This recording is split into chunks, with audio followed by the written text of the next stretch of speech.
Hello Internet! It's me, Francesca. So today I want to talk about my experience with this product. This is the Ordinary Glycolic Acid 7% toner slash solution. I just want to put out a little disclaimer first that I did this experiment last month, and today, now that I'm incorporating new stuff into my routine, I do have a new set of problems that I have to work with on my face. So just know that before you guys listen to me today. You guys don't know this. You only know this if you know me in real life and you've seen me these past couple months, but something really terrible has happened to my face. And I'm gonna explain, okay? I'm gonna give you guys a tour of the situation.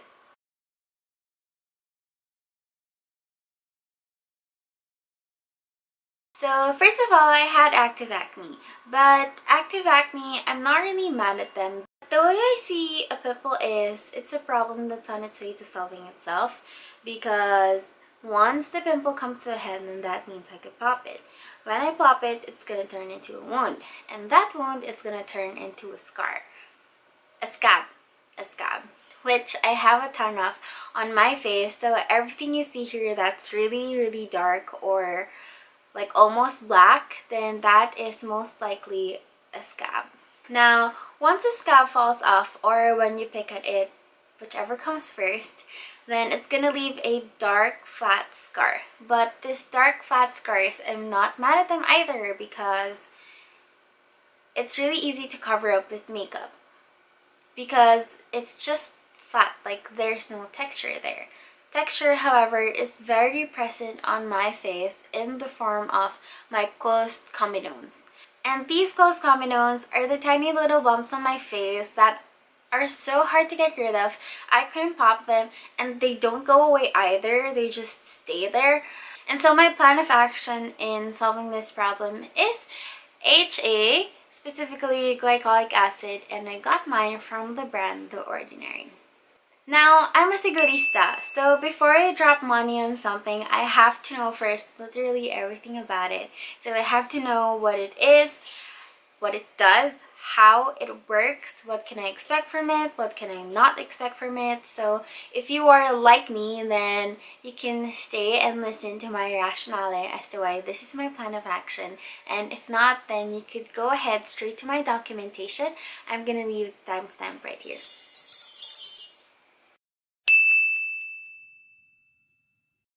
Okay, so imagine if this is all the dead skin cells, all the oil, all the dirt that's being accumulated under your skin. Now imagine if this is the bacteria, and the bacteria decides that they want to go chill with everyone else. Now once your immune system picks up that there's bacteria in your system, it gets a little crazy there, because they're gonna have a little battle, all that stuff. And so that's when you get this huge red, swollen, inflamed pimple on your face. But with closed comedones, it doesn't reach that point. So it's just all that gunk being trapped under a layer of skin. Now what the AHA does is it peels away that skin that's trapping the gunk underneath imperceptibly, meaning you're not gonna get any of that crazy peeling. Now imagine if this is the gunk and it's not being trapped under a layer of skin, it's just sitting nicely in a pore. What the BHA does is it loosens that gunk so that that gunk can be taken out of the pore. This is also why physical exfoliation is not gonna work in this case, because imagine if, say you have a scrub, and if you scrub really hard, you're just wounding the surface of your skin, but you're not really taking any of that gunk out. Closed comedones, however, can be taken out manually. If you go to the dermatologist or you go for a facial, they could extract those. And this solution is really quick as well, because for example, you go in tonight and then the next morning you just wait for the inflammation to go down, but basically that's it, you're done. You don't have closed comedones anymore, your problem is solved. But this is only solving the current problem, and it does nothing to prevent future closed comedones from forming on your skin. So when you do get new ones, all you have to do is go back to the dermatologist so that they could take it out. And a session is pretty freaking expensive. And personally, I don't have that kind of budget. Which is why a chemical exfoliant that's going to be continuously exfoliating my skin and preventing any kind of accumulation on my skin, I think is the best choice for me, because I think that's going to benefit me more in the long run. I got my glycolic acid from The Ordinary because, first of all, it's the cheapest. Did you guys know that with any kind of active ingredient, whether that's vitamin C or salicylic acid or whatever else, it has to be at a certain percentage for it to work? So for example, you have a bottle, you have a face wash that says it's a salicylic acid face wash, but the salicylic acid in there has to be at 2% for it to be able to work. Now with The Ordinary, the percentage of the glycolic acid that I'm after is already disclosed there. So I know that since I'm buying that product for the glycolic acid in it, that's also exactly what I'm gonna get. And I also know that the active ingredient that I'm after is one of the main ingredients in that bottle. And it's not just a pinch or a drop that they add towards the end just so that the company could market the product as such. One way to know if the ingredient that you're after is one of the main ingredients in that product is to check the ingredients list. So the ingredients list is listed from the ingredient that has the most percentage in that product to the one with the least percentage in that product. So if it's in one of the top 3 first listed ingredients, then those top 3 ingredients are what make up the huge chunk of that product.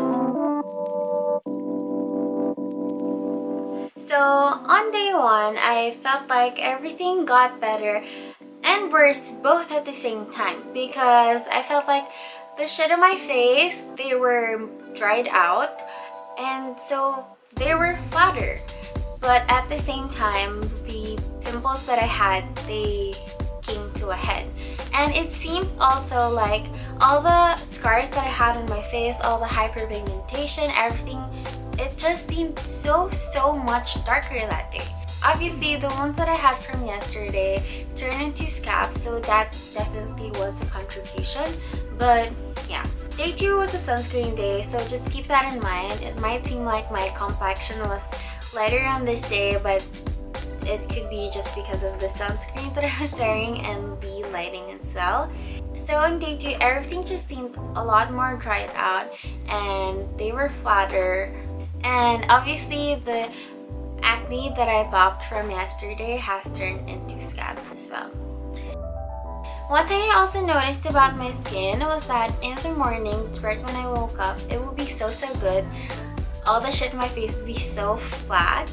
But towards the afternoon, when my face gets a little bit more oily, the texture does come up a little bit. So you will see that all the footage that I have here are taken in the afternoon, because I feel like that is the true state of my skin. Day 4 was another sunscreen day, and I could swear that when I touched my face over here, because this was the worst affected, it was flat. It was like nothing was there. But as you can see in the footage, I still have the close Comedones, and I have some peeling. That's because some of my scabs fell off. On day 5, it seemed like everything was just really flat. But I still do have some texture, and I'm not sure if this texture is because of scars or is it because I still have some close Comedones underneath my skin. I was not totally sure, but at this point I decided that I wanted to make things a little quicker, and I decided that I was going to use the glycolic acid twice a day. I also decided that I didn't want to do daily video checks because I did not want to be discouraged when I don't see any drastic changes. So the next time that I did a video check was on day 10, which is another sunscreen day.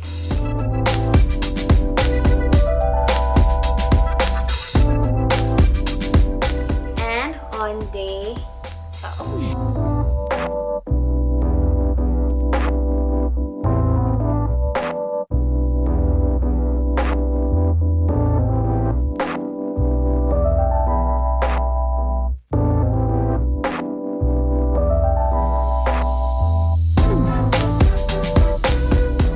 At this point, it seemed to me like everything was going at a more steady and consistent or constant pace. There just was not any more drastic changes going on, and I felt like glycolic acid has done all that it could do for my skin. And if it was gonna do anything for the texture that I had going on, then that would happen over time, over a much longer period of time. So at this point, I was ready to explore other products to add to my routine to solve the problems that I had.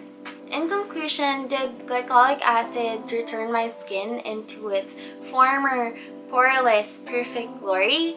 The answer is no, it didn't, but I also can't be like, oh my god, don't buy this product, it didn't do anything for me. Because I mean, when you look at my picture from day 1 or even before day 1 to day 16, the difference is very clear. And I'm really happy with the result that I got from the glycolic acid. So definitely, I will continue to use this as I explore other products to add to my routine.